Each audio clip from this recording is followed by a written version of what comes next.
So should you move your email list to Substack? You have an email list on MailChimp or it's on Squarespace, or wherever the heck you are. Should you move it to Substack? It depends, but I will say probably. Here's the idea. Here's my big concept. You don't buy concert tickets from a band you've never heard of, right? You got to hear the band first before you're going to buy concert tickets. You usually don't buy a car unless you test drive it, right? So why would anyone subscribe to your newsletter on your website if they can't see what your newsletter looks like? Why would people subscribe to your newsletter on your website if they can't see what it looks like? And what is Substack but a museum? It's a magazine stand of what exactly your newsletter looks like. Oh, you use these photos at the top, then you write this, and then there's this, and then there's maybe a cat photo. And people could see your newsletter on Substack, which just makes it easy for them to subscribe. Now, yes, we can all have our email boxes on our websites that say, hey, join our newsletter. Not very enticing though, right? Hey, join my newsletter versus, hi, here's what my newsletter looks like.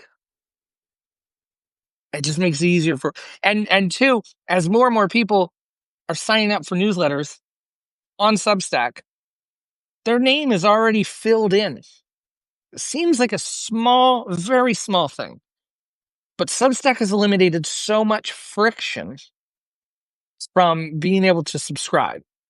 Like you don't even your fan, your visitor, your audience, whoever that you drive to Substack, they don't even have to type in their email address. They don't even have to use their fingers. Usually, if they're already subscribed to other Substack newsletters, which is the case for a lot of people. A lot of people are signing up for newsletters on Substack, so they just got to click subscribe. Now, that doesn't sound like a lot of work compared to, on the website, I got to type in my email address. I got to type it in. Ouch, my fingers hurt. It's not that. But any little bit that removes friction from getting people to subscribe is huge on the internet. It's just the way it works.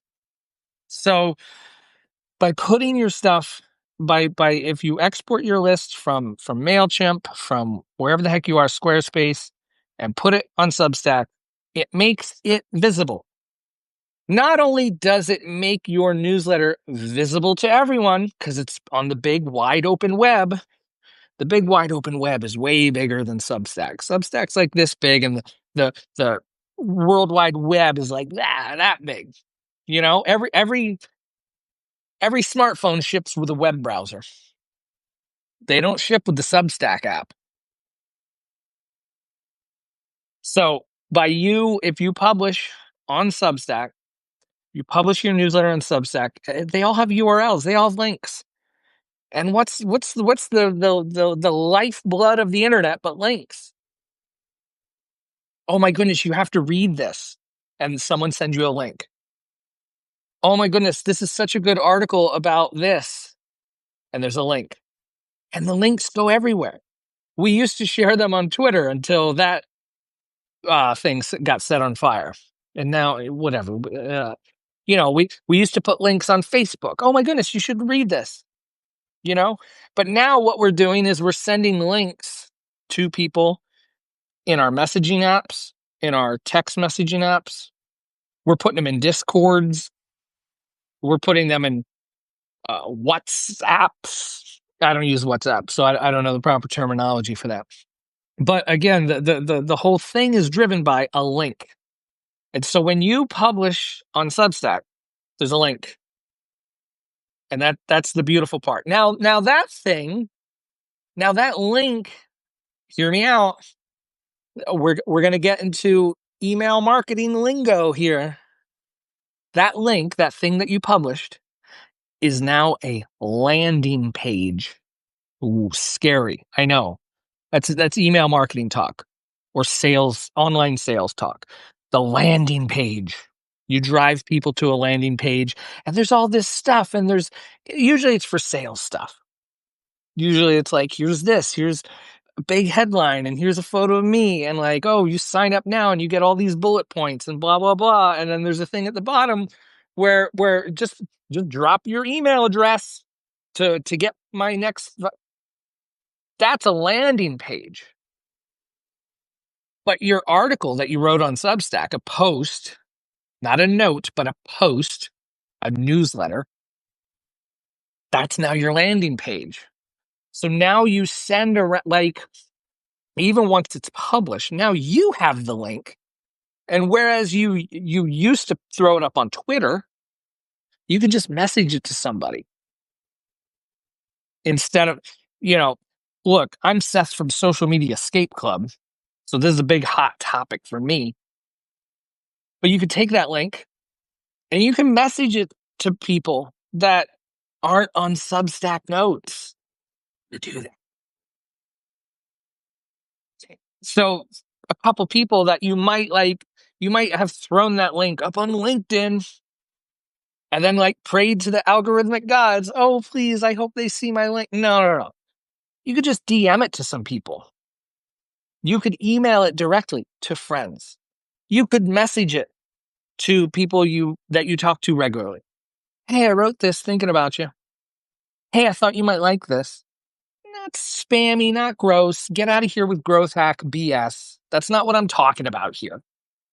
I'm just talking that you could share this stuff not just on social media. You can email it to people.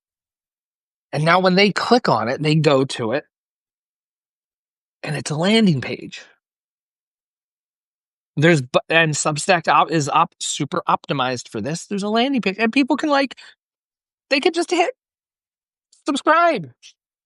And Substack's set up that you got to hit the button 18 times before you can actually subscribe. But hear me out. It's pretty frictionless for people to subscribe that way. That's why I'm saying it's probably a good idea to export your email list from a Squarespace, from a MailChimp, from a what have you. Those are the only two that come to mind right now. Just because of the visibility. Not even the visibility on a Substack notes that, oh my goodness, people can find it, but you have a link. You have a link that you could give to people, that you could put out there. It's shareable. Not only that you can send to people, but your fans, your readers, your audience can send it. They can put it on social media, or they could send it to their friends. But when you send an email just in MailChimp, it stops.